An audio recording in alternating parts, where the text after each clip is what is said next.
ఒకటి సాయంత్రం జరిగినాడు ఎడమది ఏం చేస్తారు అంతా మన పక్కలు ఇంకా దిగిరా అది అడుగుతూ రావాలి ముందుకు రావాలి.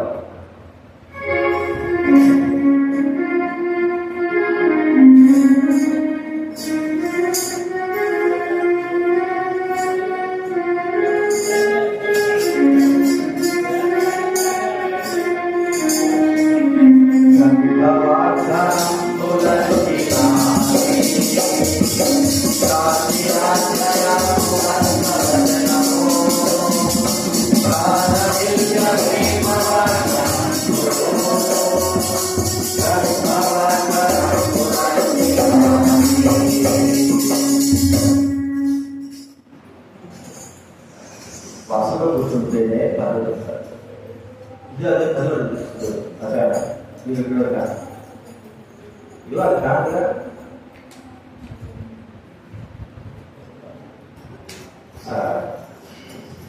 దేవుని వాక్యం మనం చూసుకుందా ప్రార్థన చేసుకుంటాం. ముఖ్యంగా పరలోకమందున తండ్రి యేసు ప్రభువు నామమున మీకు వందనాలు చెల్లిస్తా ఉంటున్నా. ఈరోజు ప్రభువా మీ పాసంలో ఆరాధించే బాధలో నాకు మాకు అనుగ్రహించదు. మీ వందనాలు వారంతో మీ కాపాడు కలిగించి మీరే వాత్సల్యం మాకు చూపినందుకు స్తోత్రాలు చెల్లిస్తా ఉన్నా. తండ్రి ఈ ఏప్రిల్ మాసం చివరి ఆదివారం దినంలో మమ్మల్ని చేర్చుకుంటూ కృతజ్ఞతలు చెల్లిస్తా ఉన్నా. మీ వాక్యం ద్వారా నాతో మాతో మాట్లాడి ప్రభావ నేను మేము మిమ్మల్ని స్థుతించి మహిమపరచడము కావలసిన హృదయం చేస్తూ సహాయం చేయవచ్చు. ఇప్పుడు దాకా ప్రభావం తీర్పించి మహిమపరచడం అదే రీతిలో వాక్యం బట్టి కూడా ఆరాధించడం సహాయం చేయవలసిందిగా యేసు క్రీస్తు నామమున ప్రార్థించి వేడుచున్నాం తండ్రి. దేవుడి వాక్యంలో మత్తయి రాసిన సువార్త 21 నుంచి 21 బైబిల్ వేగం నుంచి 19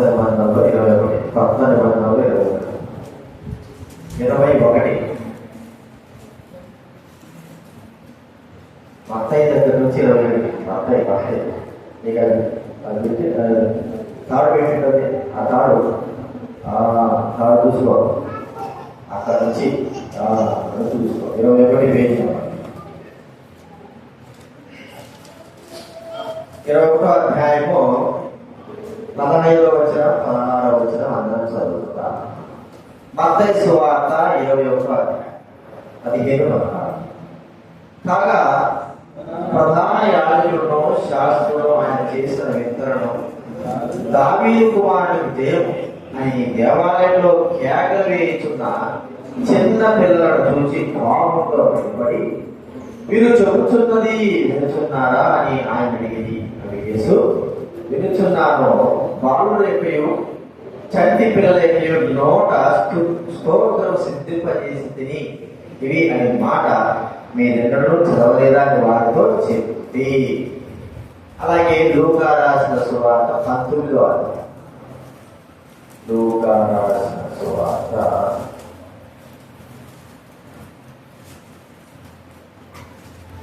29వ వచనం 19వ అధ్యాయము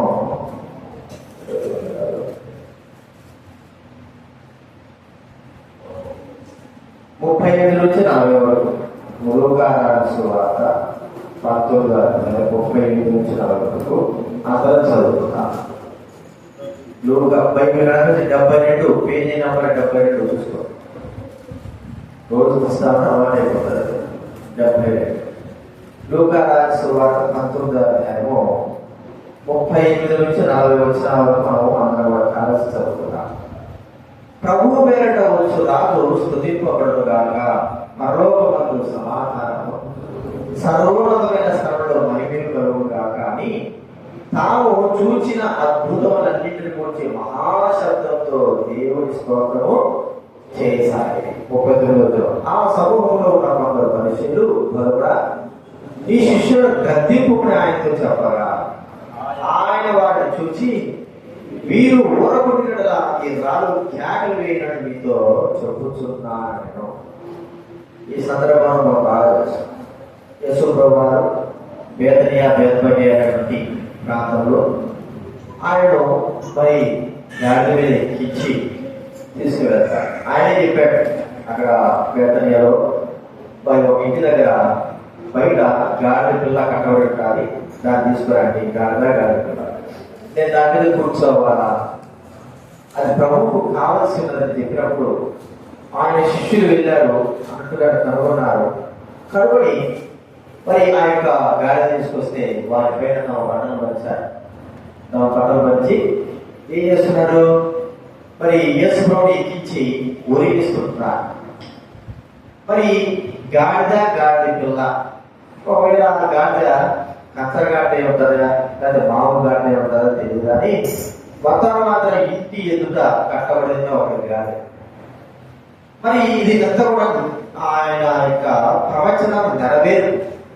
యేసు ప్రభువు సీయోను కుమారి రాజుగా, ఆయన సీయోను రాజుగా గాడిద వాహనం మీద ఎక్కి రావాలని జకర్యా గ్రంథంలో రాయబడి ఉన్నారు. ఆ నెరవేర్పు నిమిత్తమై యేసుక్రీస్తు వారి కార్యము చేయాల్సి వచ్చింది. ఆ సందర్భంలో యేసుక్రీస్తు వారు చేసినటువంటి కార్యం అన్ని కూడా ప్రజలు గుర్తుపెట్టుకున్నారు. ఇక్కడ సమూహం అంతా గుర్తుపెట్టుకొని దావీదు కుమారుడికి జయము, ప్రభు పేట వచ్చు వాళ్ళ స్తుతింపబడును కాక అని జయం పాడుతున్నారు. దేవాలయంలో మరి చిన్నపిల్లలు కూడా ఆ యొక్క ప్రభు యేసుక్రీస్తు వారు ఏం చేస్తున్నారండి, మరి జ్ఞానపరుస్తా ఉంటున్నారు కదా. దేవాలయం ఏం చేస్తున్నారు, ప్రభు చిన్న పిల్లలతో సహా దేవాలయంలో కేకలు వేస్తున్నారు, దావీదు కుమారుడికి జయం, యేసు ప్రభు వారికి జయము అని వారు స్తుతిస్తూ ఉంటున్నారు. ఇక్కడ ఎందుకొరకే వారు స్తుతిస్తూ ఉన్నారు, ఎందుకొరకే ప్రభుని దేవుడు కనపరుస్తున్నారు, వారి ఊహ ఏమిటి, వారి ఆలోచన ఏమిటి, వారి తలపు ఏమిటి, వారు ఎందుకొరకే యేసుక్రీస్తు వారిని ఊరేగించి మరి ఆయనకు జయము, దావీదు కుమారుడికి జయమని వారు మరి అలాగా అంటున్నారు, మరి స్తోత్రులు పాడుతుంటున్నారంటే వారి ఊహలో, వారి ఆలోచనలో ఆ ప్రభుని యేసుక్రీస్తు వారి గురించి వారు ఏమి తలచుంటారంటే కరుణించడానికి వచ్చినటువంటి వ్యక్తిగా, కనికరము చూపేదానికి వచ్చిన వ్యక్తిగా వారు భావించారు. తమను కరుణించడానికి, తమను ఆదుకోవడానికి, తమను మరి కనికరము చూపడానికి కొరకై ఆ దినాల్లో ఉన్నటువంటి పరిస్థితులు బట్టి ఇశ్రాయేలు దేవుని యొక్క వాగ్దానం నిమిత్తమై ఎదురు చూస్తూ ఉంటున్నారు. దేవుని యొక్క వాగ్దానం నిమిత్తమై ఎదురు చూస్తూ మనల్ని కనికరించేవాడు ఈ వ్యక్తే అని వారు గుర్తించి యేసు ప్రభువు చేసిన కార్యాలన్నింటినీ కూడా గుర్తు చేసుకుని వారు ప్రభువును స్తుతించి కనబరుస్తూ వచ్చారు.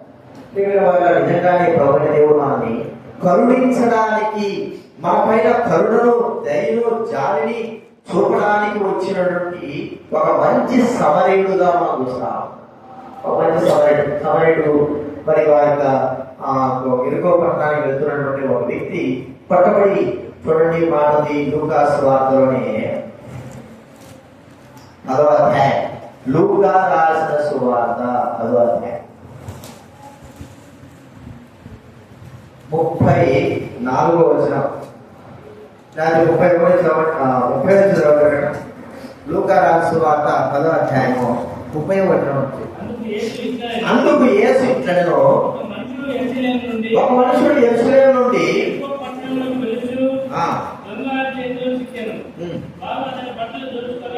దోచుకొని కొట్టి కొడ ప్రాణంతో విడిచిపోయి తెలుసు ప్రక్కగా పోయాను.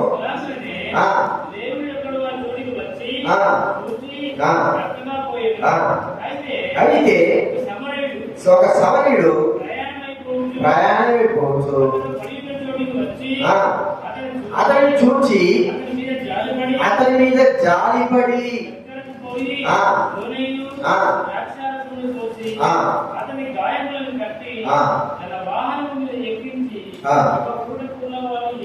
తీసుకుని పోయి అతను పరామర్శించారు. ఇశ్రాయేలు ఆ పరిస్థితుల్లో వారు ఏమని కలుస్తా ఉంటున్నారంటే, వారి పరిస్థితి రోమా ప్రభుత్వం యొక్క చెరసాల కింద వారు ఉన్నారు. వారు రోమా ప్రభుత్వంలో చెరసాలలో కడు బాధలను అనుభవిస్తూ ఉంటున్నారు. తాను జాలి చేసుకునేవారు, దయచేసేవారు, ఖండించేవారు ఇంకా రావడం లేదు, లేకపోతే ఎవరు లేరు అని వారు భావించే సమయాల్లో, వారు ఎదురు చూస్తున్నటువంటి సమయంలోనే యేసుక్రీస్తు వారు వచ్చాడు. యేసుక్రీస్తు వారు చేసినటువంటి కార్యములను చూసి, ఆయన గొప్పతనాన్ని చూసి, ఆయన మహిమను చూసి, ఆయన యొక్క ఆశ్చర్య కార్యాలు చూసి వారు ఆశ్చర్యపడ్డారు. ఆశ్చర్యపడి వారు అనుకుంటున్నారు హృదయంలో, మనల్ని మా పైన జాలి పడేవాడు, దయ చూపించేవాడు, కరుణ చూపించేవాడు ఈయనే అని వారు ప్రభువును స్తోత్రించి ఘనపరిచి చిన్నల ముందుకొని పెద్దల వరకు కూడా దేవాలయంలో ఆరాధిస్తుంటున్నారు, మహిమపరుస్తుంటున్నారు.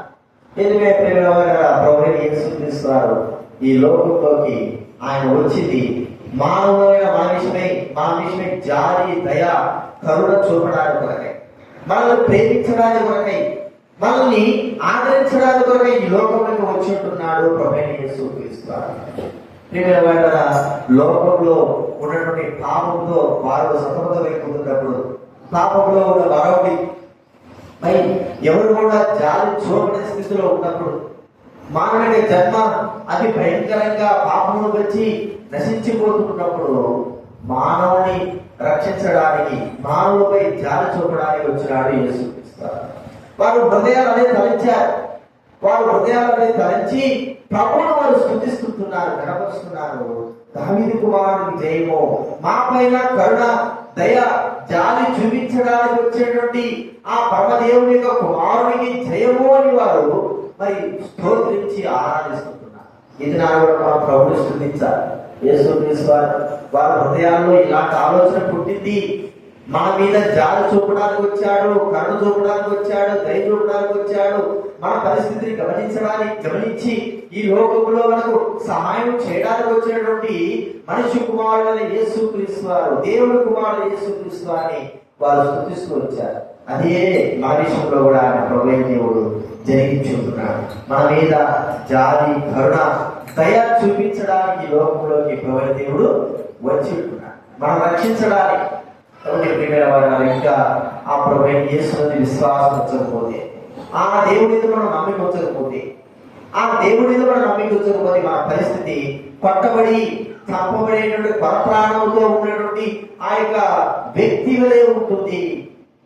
ఎందుకంటే ఆ కొట్టబడినటువంటి పరప్రాణంతో ఉన్న వ్యక్తి ఎలా ఉన్నాడంటే సుమారు చచ్చిపోయిన స్థితిలో ఉంటున్నాడు. ప్రభువైన యేసుక్రీస్తు వారు ఒక సమరయుడు వలె వచ్చి తనకు గాయములు కట్టి తన మీద జాలి చూపించి ద్రాక్షారసం నీళ్లు ఇచ్చి తన ప్రాణాన్ని తప్పజల్ల చేసినట్లుగా ప్రభువైన యేసుక్రీస్తు వారు మన కొరకై వచ్చి చచ్చిపోయినటువంటి పాపముల చేత, అపరాధముల చేత చచ్చినటువంటి మన స్థితులను కూడా ఆయన క్రీస్తులో లేవనెత్తిన వాడుగా చూస్తా ఉంటున్నాం. కాబట్టి మొట్టమొదటిగా వారి ఊహ, వారి తలపు ఎలా ఉందంటే జయము జయమని పాడుతున్న వారి ఊహ మనకు కరుణించడానికి వచ్చినటువంటి కరుణామూర్తి, దైవ కుమారుడు, వాగ్దాన పుత్రుడు అని వారు గ్రహించిన వారుగా ఉంటున్నారు. ఇది మొట్టమొదటి మనం చూసుకుంటున్నాం.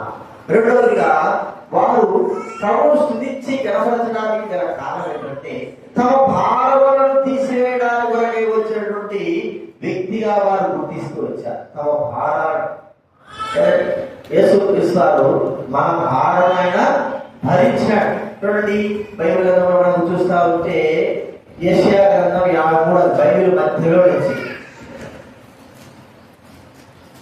53 అధ్యాయము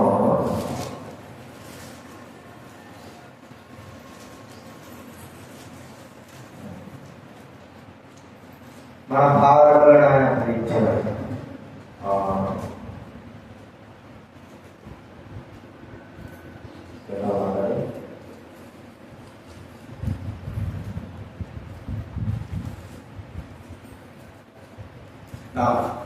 యాభై 12 యెషయా గ్రంథం 53:12 మరణమునందునట్లు అతడు తన ప్రాణమును ధారపోసెను, వాడాయను అనేకుల పాపమును భరించుచు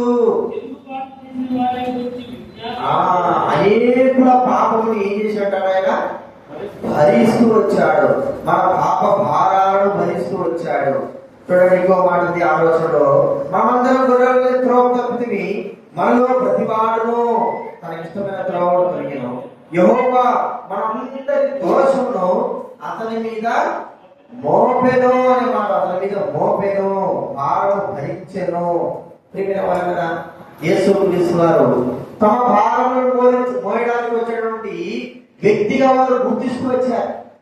తమ భారాలంతా కూడా ఆయన పైన వేయడానికి కొరకై. నిజంగానే యేసుక్రీస్తు వారి యొక్క శిలువ పైన ప్రతి మానవ యొక్క పాప భారము మోపబడి ఉంది. బైబిల్లో యేసు గురించి రాసిన మాట ఏంటంటే, చూడండి, మొదటి పేతురు రాసిన పత్రిక బైబిల్ గ్రంథం నుంచి 215, బైబిల్ గ్రంథం నుంచి 215, మొదటి పేతురు 2వ అధ్యాయం 24వ వచనం ఉండాలేనా? బైబిల్ గ్రంథం నుంచి 215. మనము పాపముల విషయమై చనిపోయి ఆయన తానే తన శరీరమందు మన పాపాన్ని ఏం చేశాడంటే మోసుకొనిన భారము భరించిన వాడుగా మన పాపాలను ఆయన తన మరాను మీద మోసుకున్న వాడుగా మనం చూస్తా ఉన్నాం. కాబట్టి వాళ్ళ ప్రభువైన యేసుక్రీస్తు వారు మరి వారు ఆ జయము చేయమనండి పిల్లల మొదలుకొని పెద్దల వరకు ఆయన స్థుతిస్తూ ఘనపరుస్తారు. వారి ఊహ, వారి ఆలోచన, వారి హృదయాలు ఉన్న మాట ఏంటంటే ప్రభువు స్థుతించాడు. తమ భారాలు భరించడానికి వచ్చేటువంటి అధిపతి, అధికారి తమ భారములను మరి రాజు ప్రజల యొక్క భారాలు భరించాలి. ఆ భారాలను మరి అధికం చేయకూడదు, ఆ భారాలను ఎక్కువ చేయకూడదు. మనకు తెలుసు సొలొమోను భక్తుడు ఇశ్రాయేలు మీద అధికమైన భారం పెడుతూ వచ్చాడు. ఆ భారం తాను మోయాల్సింది పోయి వాటిపైన ఎక్కువ భారం పడుతూ వచ్చాడు. రెహబాము కూడా చెప్తే, రెహబాము గురించి చెప్పిన మాట ఏంటంటే, ఇంకా నేను మీ భారాలు ఎక్కువ చేస్తాను. అయితే ఇక్కడ యేసుక్రీస్తు వారు ప్రజలందరి భారాలను ఆయన భరించినాడు. ప్రజలందరి భారం, నా భారము, నీ పాప భారం, నా పాప భారం ఆయన మీద మోపబడి ప్రజలందరి భారం ఆయన భరించి ఉన్నాడు అని చూస్తా ఉన్నాం.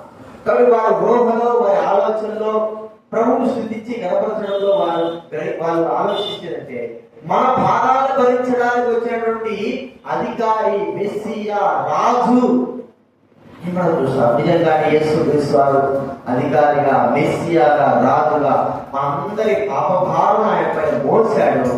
ఆయన పాప భారాన్ని ఎత్తివేసిన వాడుగా చూస్తా ఉంటున్నాం. కాబట్టి ప్రభువు స్థుతించి గణపరచడానికి గల రెండో కారణం ఏంటంటే మన భారాలను ఆయన భరించిన వాడుగా ఉంటున్నాడు. మూడోది మనం చూస్తా ఉంటే మనల్ని ఆదరించిన వాడుగా చూస్తుంటున్నాం.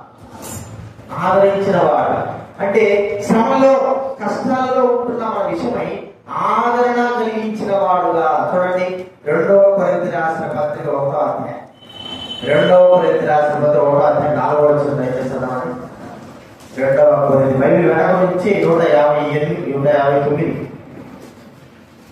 1వ అధ్యాయం 4వ వచనం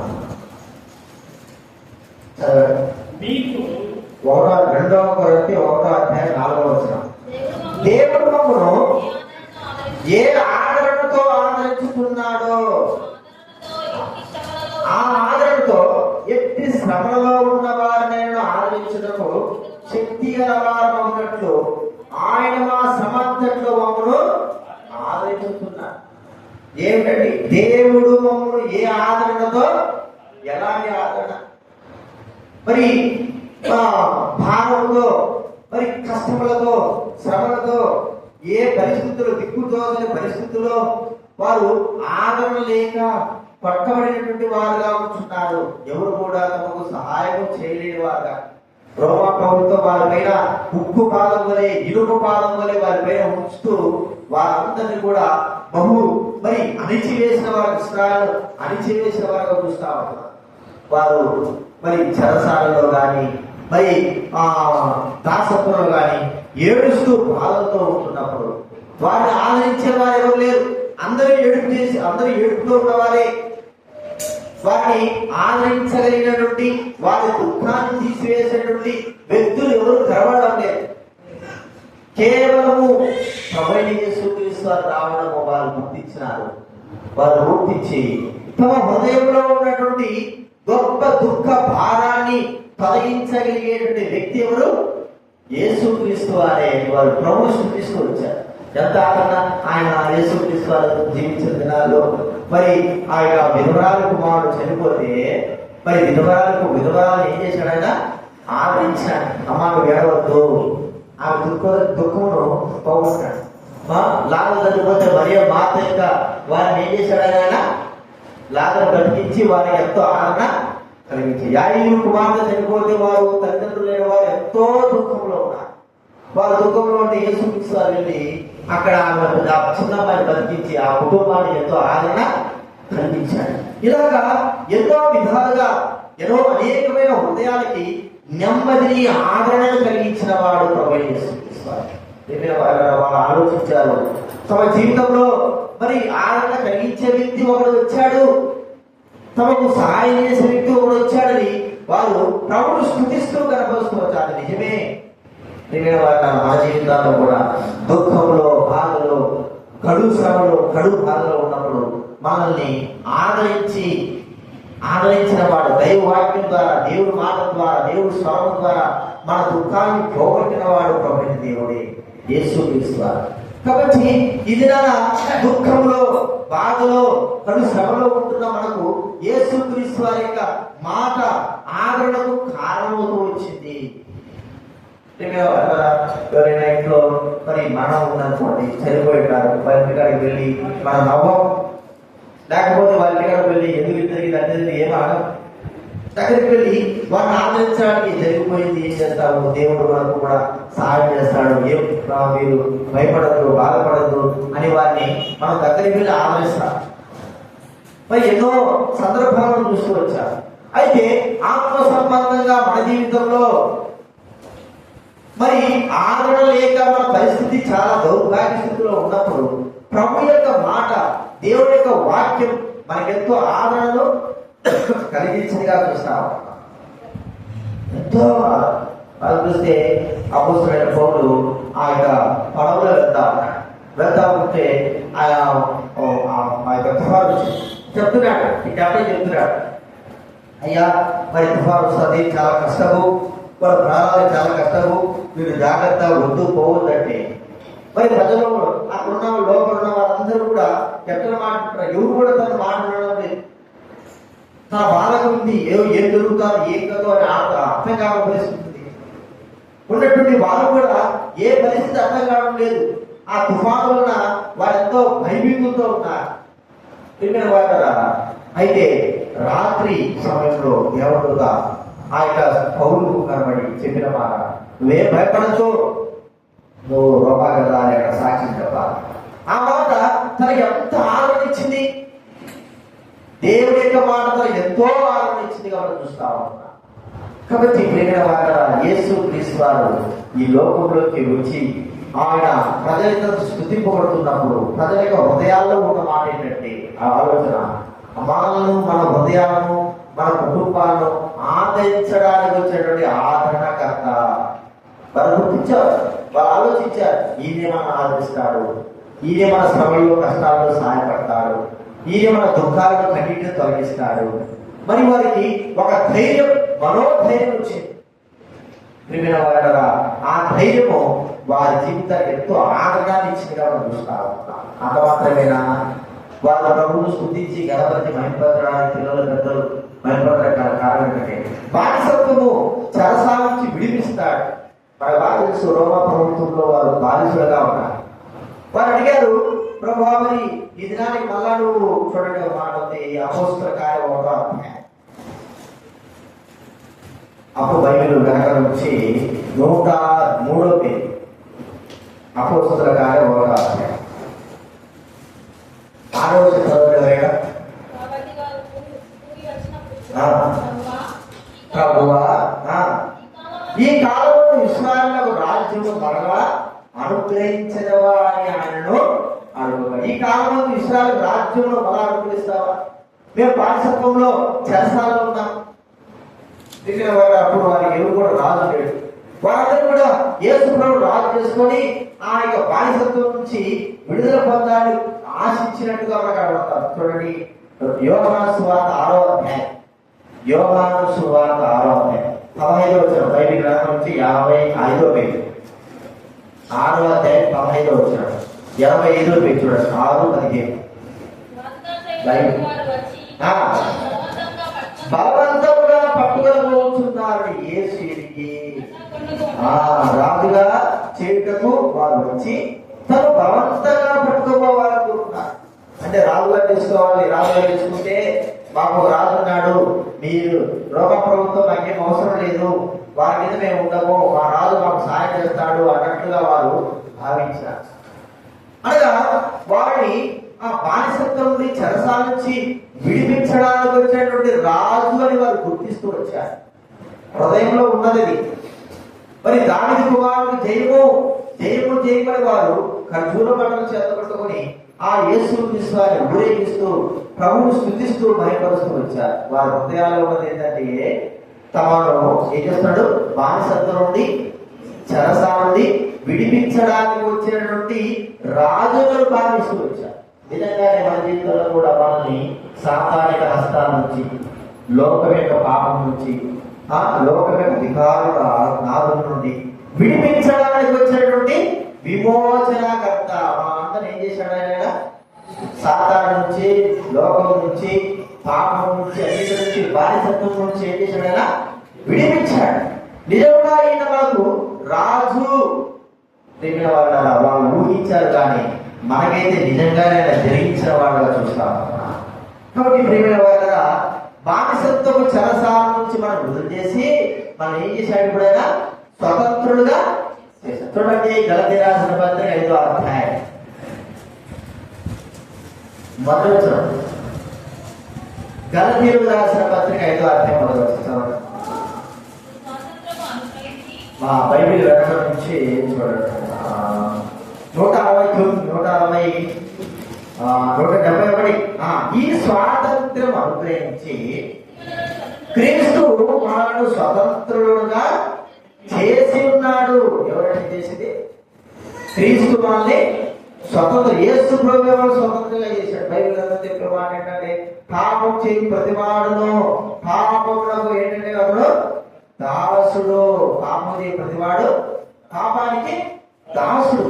ఆ సత్యము మనల్ని స్వతంత్రంగా. చూడండి, యోహాను సువార్త 8వ అధ్యాయం 32వ వచనం. యోహాను సువార్త 8:32.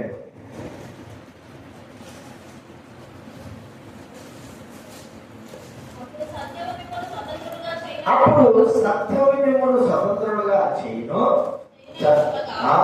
సత్యం మనం ఏం చేస్తున్నారండి? స్వతంత్రులుగా. సత్యం అంటే ఎవరు? ప్రభువైన యేసుక్రీస్తు వారు మనల్ని విమోచించి, చెరసాల నుంచి, బానిసత్వాల నుంచి విమోచించి స్వతంత్రులుగా చేశాడు. ఒక చిలక ఉందనుకో, పంజరంలో పెట్టుంటారు. పంజరంలో పెట్టిన చిలకని విడుదల చేస్తే స్వతంత్రంగా సంతోషంగా బయటికి వెళ్తుంది. పంజరంలో ఉన్నంత దానికి బానిసత్వము అన్నట్టుగా మనం చూస్తా ఉంటాం. ప్రభువైన యేసుక్రీస్తు వారు మనల్ని కూడా ఆయన స్వతంత్రులుగా చేసినాడు, విడిపించినాడు. బానిసత్వము శరసాల నుండి, సాతానిక అధికారం నుండి, పాపం యొక్క అధికారం నుండి మనందరూ కూడా విడిపించాడు. ఆ ఇశ్రాయేలీయులు జయము పాడుతూ వారు ఊహించిన విధానం ఏంటంటే మనల్ని చెరసాల నుంచి, బానిసత్వం నుంచి విడిపించే వ్యక్తి ఎవరు?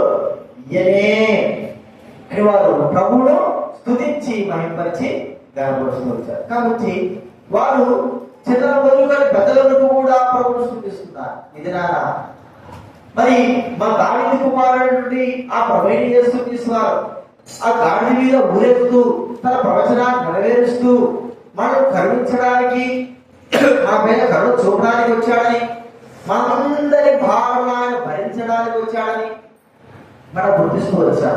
అంత మాత్రంగా దుఃఖంలో, బాధలో, శ్రమలో మునిగిపోయిన మనకు ఆదరణని కూడా ఆయన వచ్చాడు స్తుతించి.